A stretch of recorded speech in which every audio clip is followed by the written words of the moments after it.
शिवराज सिंह चौहान ज्योतिरादित्य सिंधिया की तारीफ कर रहे हैं, करेंगे भी। वो भी पार्टी के बड़े नेता हैं, केंद्र में मंत्री हैं। ज्योतिरादित्य सिंधिया के नाम को लेकर मध्य प्रदेश में खासी चर्चा चल रही है। कोई बड़ा संदेश तो बीजेपी नहीं देना चाहिए। कांग्रेस से आने के बावजूद पराया न मानकर बड़ी से बड़ी जिम्मेदारी ज्योतिरादित्य सिंधिया को दी गई। क्या यह इशारा तो नहीं हो रहा है?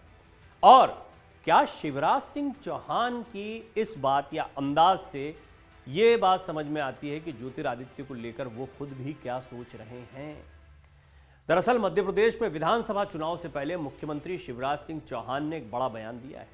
शिवराज ने कहा कि वो सिंधिया की वजह से मुख्यमंत्री बने। उन्होंने पिछले विधानसभा चुनाव का जिक्र करते हुए कहा कि सिंधिया का चेहरा दिखाकर कांग्रेस चुनाव जीती थी और कमलनाथ मुख्यमंत्री बन गए थे। उन्होंने कहा कि 2018 के विधानसभा चुनाव में कांग्रेस ने सिंधिया का चेहरा दिखाकर चुनाव जीता था। कांग्रेस ने उस वक्त कहा था कि सिंधिया को मुख्यमंत्री बनाएंगे, लेकिन बाद में मुख्यमंत्री दादा को बना दिया। दादा ने ऐसे कुकर्म किए कि पूरा प्रदेश पीछे चला गया। यानी कमलनाथ के बारे में जिक्र कर रहे थे शिवराज सिंह चौहान। सूबे की बिगड़ती स्थिति को देखते हुए सिंधिया जी ने फैसला किया कि कांग्रेस और कमलनाथ को बाय बाय करना चाहिए। इसी वजह से उन्होंने प्रधानमंत्री नरेंद्र मोदी जी के साथ चलने का फैसला किया। शिवराज सिंह चौहान ने यह बयान देकर उन तमाम अटकलों पर विराम लगा दिया है जिनमें सिंधिया से भाजपा नेताओं के मन मुटाव के कयास लगाए जा रहे हैं। हालांकि ये सारी जो खबरें थी, ये अटकलों का बाजार ही दिखाई पड़ती है। हकीकत ये है, और जिस बात से इनकार नहीं किया जा सकता, वो ये है कि शिवराज सिंह चौहान भी जानते हैं कि ज्योतिरादित्य सिंधिया की कीमत इस वक्त मध्य प्रदेश में क्या है। उनका अपना क्षेत्र तो है ही, लेकिन पूरे मध्य प्रदेश की सियासत में कांग्रेस के कई कार्यकर्ता अब भी ज्योतिरादित्य सिंधिया के संपर्क में हैं या उनको अपना नेता मानते हैं। एक बड़ा गुट था, यूं तो 3 धड़ों में बटा हुआ है। कांग्रेस के गुटों की अगर बात करें तो कांग्रेस की राजनीति मध्य प्रदेश में 3 गुटों में बटी। पहला था कमलनाथ का गुट, दूसरा था दिग्विजय सिंह का गुट। आपस में इनके भी चलता रहता, लेकिन मुखर रूप से नहीं। राहुल गांधी को गले मिलवाने की जरूरत पड़ती है इनको, इसी से समझा जा सकता है कि इनके बीच भी सब सामान्य नहीं है, राजनीति है। लेकिन एक तीसरा चेहरा था ज्योतिरादित्य सिंधिया का। ज्योतिरादित्य सिंधिया राहुल गांधी के अच्छे मित्र माने जाते थे, उनकी टीम का अहम हिस्सा माने जाते थे, लेकिन कमलनाथ और दिग्विजय सिंह के सामने उनकी नहीं चल पाई या उनको उतनी तवज्जो नहीं दी गई। उनका चेहरा सचमुच रखा गया था। जो शिवराज सिंह चौहान बात कह रहे हैं वो उस बात में दम भी है कि मध्य प्रदेश में कांग्रेस की तरफ से जिन चेहरों पर विचार हो रहा था उनमें ज्योतिरादित्य सिंधिया का चेहरा था, ये माना जा रहा था। और राजस्थान की भी यही कहानी थी। यहाँ पर दिग्गज नेताओं ने फिर से बाजी मार ली। इनका सियासी गणित और जो पकड़ थी पार्टी पर वो ज़्यादा मजबूत साबित हुई।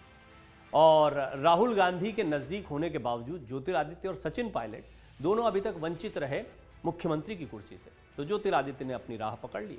सचिन पायलट अब भी कांग्रेस में बने हुए हैं। इस सब के बीच में शिवराज सिंह चौहान का जो बयान है वो साफ इशारा करता है कि आगामी मध्य प्रदेश के चुनाव में ज्योतिरादित्य सिंधिया की भूमिका बीजेपी के लिहाज से बहुत महत्वपूर्ण होने वाली है। वो कांग्रेस की कमज़ोर नब्ज को जानते हैं, कांग्रेस की राजनीतिक ज़मीन को जानते हैं, और साथ ही साथ वो एक लोकप्रिय नेता अपने क्षेत्र में तो हैं ही, एक चेहरा तो है ही, एक ऐसा चेहरा जिसे पिछले चुनाव में विपक्षी दल कांग्रेस की तरफ से मुख्यमंत्री के चेहरे के तौर पर प्रस्तुत किया गया या प्रचारित तो किया ही गया कम से कम।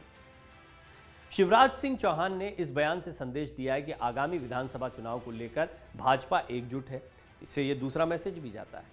वो ज्योतिरादित्य सिंधिया की ताकत तो दिखा ही रहे हैं, साथ ही साथ ज्योतिरादित्य सिंधिया और उनके नाम को लेकर जो कयास लगाए जाते हैं, अटकलें लगाई जाती हैं कि क्या शिवराज सिंह चौहान का चेहरा अब नहीं रखा जाएगा, इन चुनाव के पहले चेहरा बदल दिया जाएगा, क्या ज्योतिरादित्य सिंधिया की भूमिका बड़ी होगी, क्या आगामी चुनाव के बाद में ज्योतिरादित्य सिंधिया के चेहरे पर दांव खेला जा सकता है, क्या ज्योतिरादित्य सिंधिया के चेहरे के साथ उतरें तो कांग्रेस समर्थक और बीजेपी के जो लोग हैं, बीजेपी के नाम पर बीजेपी का वोट मिलेगा, और कांग्रेस के भी कई जो समर्थक हैं वो ज्योतिरादित्य के चेहरे से जुड़कर बीजेपी के साथ आ सकते हैं, और हो सकता है कि मध्य प्रदेश में बीजेपी को फायदा हो जाए।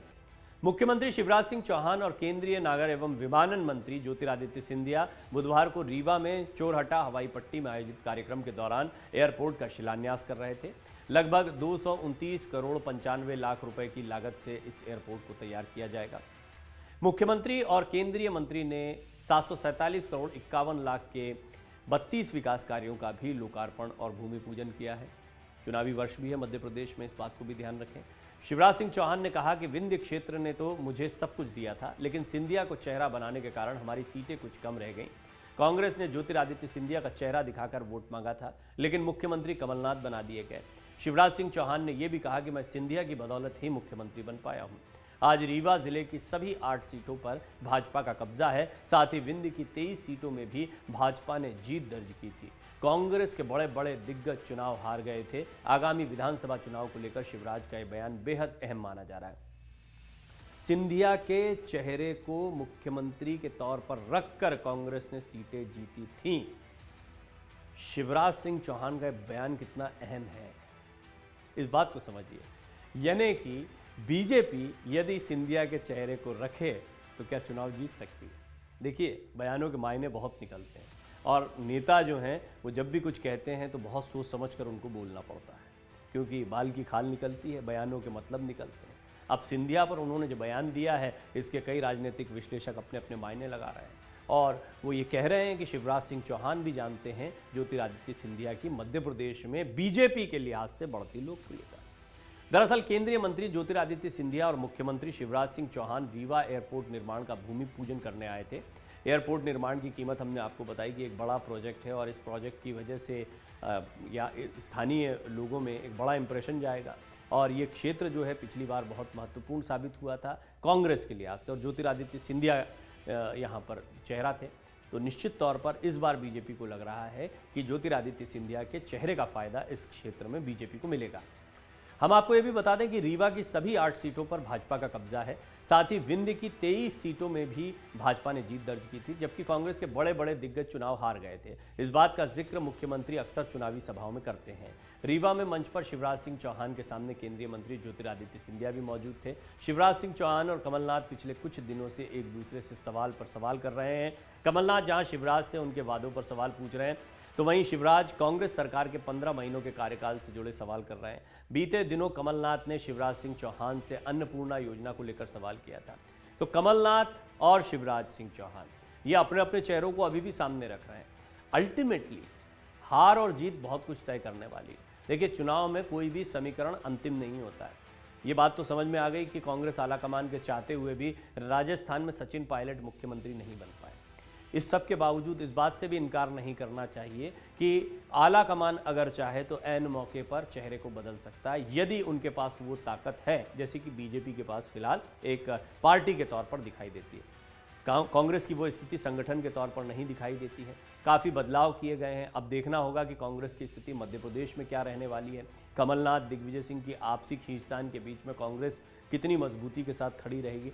दूसरी महत्वपूर्ण बात, ज्योतिरादित्य सिंधिया के जाने के बाद सरकार तो गिर ही गई थी, विधायक तो चले ही गए थे, तो बड़ा झटका था ही, लेकिन साथ ही साथ में एक बहुत बड़ा काडर, एक बहुत बड़ा वोट बैंक भी कहीं ना कहीं छिटक जाता है और वो देखना होगा कि क्या इस बार कांग्रेस को भारी पड़ता है। दूसरा, क्या ज्योतिरादित्य सिंधिया का चेहरा शिवराज सिंह चौहान पर भी भारी पड़ता है, ये देखने वाली बात होगी। शिवराज सिंह चौहान खुद कह रहे हैं कि कांग्रेस ने ज्योतिरादित्य सिंधिया का चेहरा दिखाकर और उनको मुख्यमंत्री बनाने का दावा करते हुए लोगों से वोट मांगे थे, इसीलिए लोगों ने वोट दे भी दिए।